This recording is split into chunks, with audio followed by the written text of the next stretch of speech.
All right.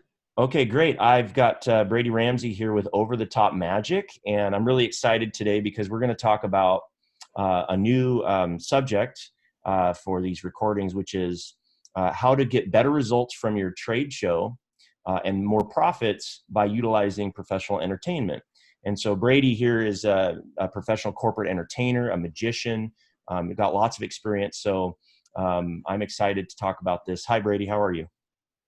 Good. How are you, Jesse? Excellent, excellent. Okay, so today, Brady, why don't we start with describe, like a typical marketing team or a business owner, if they're trying to be involved in a trade show and they have this booth and they have all this stuff they have to do, what is the situation that they might find themselves in? Like the things that they don't like that they want to get away from? Well, I have a few things that pop in my head. For example, a lot of them will find themselves overwhelmed under a tight deadline, or they'll need to contact more people. They need to get more people to their booth is what they need. They also might be under a tight budget. So having trouble finding quality, reliable entertainment is one of the things. And lousy sales and poor results from the booth, and also trouble promoting a new product. That's what that's where we come in, is to help make it less um, dead, I guess you could call it, less boring. Awesome. And what are some of the things after I know that you said that we have five basic keys or strategies, milestones that they're going to be able to achieve, but what are they looking forward to? Like what is it that they want to arrive to here? Well, first, obviously, you need to make a plan, and then second is the finding of the entertainment. So that's important. And then third, you want to hire entertainment, and then obviously four, put on your event, and then at the end, you have a discussion with your entertainer about how it went and what you could do better in the next one. So Awesome. So those are the steps, and that allows the business owner or the marketing team to have a great trade show, and I'm assuming it's going to make it easier and smoother and more predictable, um, and to get more leads and sales, basically, right? yep, that's how it works. Cool. So why don't you go over with us? You mentioned five things really quick. Why don't you go over some of the checkpoints, there to get to that, to get to each one of those strategies, those milestones. Okay, like for example, to make a plan, um, you want to demonstrate, you want a goal for the trade show, or you want to determine a number of leads you want to reach, things like that. Let me see here, and create a schedule. If the entertainer is there for a certain amount of hours per day, you want to come up with a schedule of how many shows he's going to be doing per hour and how long during the day he's going to be doing that. So he knows and you know, and you can make a good plan that way. So, That's great. And so that's making a plan. I'm sure a lot of businesses probably just skip that, or they just sort of wing it. yeah, All right. but And the the but next winging one you it mentioned doesn't was always, yeah, the winging next it's not always the best thing. So, right, right. Next one you mentioned was finding entertainment. I'm assuming that's kind of tough. And what are some of the steps that goes into being able to find good entertainers? well, obviously, the obvious one would be do a Google search of corporate entertainers. Um, just make sure you do your due diligence, because, I mean, there's a lot of different types of entertainments. There's obviously magicians like myself, there's speakers, hypnotists, actors, comedians, jugglers. You don't really want to get a clown.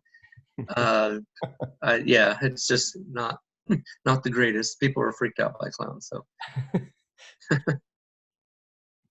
And then you also want to make sure that they are able and willing to do a trade show. Don't just hire a magician and then that says, yeah, I'll do a trade show, and then make sure they have some kind of experience performing for company events. Got it. Okay. And then after that, actually hiring the entertainer was the third one. So what are we going to be talking about when it comes to that? Well, there's a few things.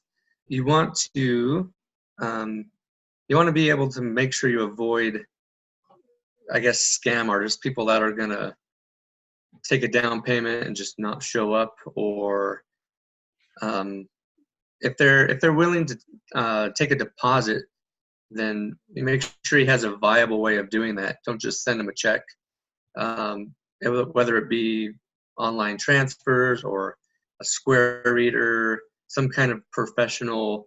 Don't just send your money out in the abyss and then never see it again. Um, um, yeah, so you want to make sure they have easy payment options, and then evaluating a good pricing structure is also a good plan. So. Okay. Awesome. Okay, so that takes care of 3 of them. There was 2 more. The next one I think you mentioned was putting on the event itself. What are some things that a marketing team or business owner has to keep in mind there? Well, it's always a good idea to make sure to book your entertainment far enough in advance to where he can learn your product in case you want him to be able to answer questions during his performance, or sit down, have a meeting with them, and plan how you want the show to go to where you can pull in the sales team during your show. That way people don't just walk off because they think the show's over before the sales guy hits the floor. Also, confirmation of details, and like I said, scheduling when the performances are. Good communication at the event is key. You want to be able to draw a crowd and keep them there for the show, or plan ahead, have a sign, something that is advertising there's going to be a show, and then that way the salespeople know that they need to be ready as well. So. Great. Awesome. Those are good tips. And the last one was what to do after the event or post event. So are there some things to keep in mind even after you've set all this up and done all the work? Yeah, even if the performer does a great job and you get all the leads that you want, you still want to sit down and talk with them, because he or she may have ideas of how it could have gone better, what things we could change up, um, possibly planning your next trade show with the same entertainer, because that way he knows your company and how you are already working. And that way you can just tweak things versus starting over with someone else. Awesome. So there you go. That's great. And we can go into deeper in future interviews. But for now, I think that's a fantastic overview of basically 5 keys to have more profitable trade shows and using professional entertainment. I think that's awesome. Thank you very much. Yeah, you're welcome.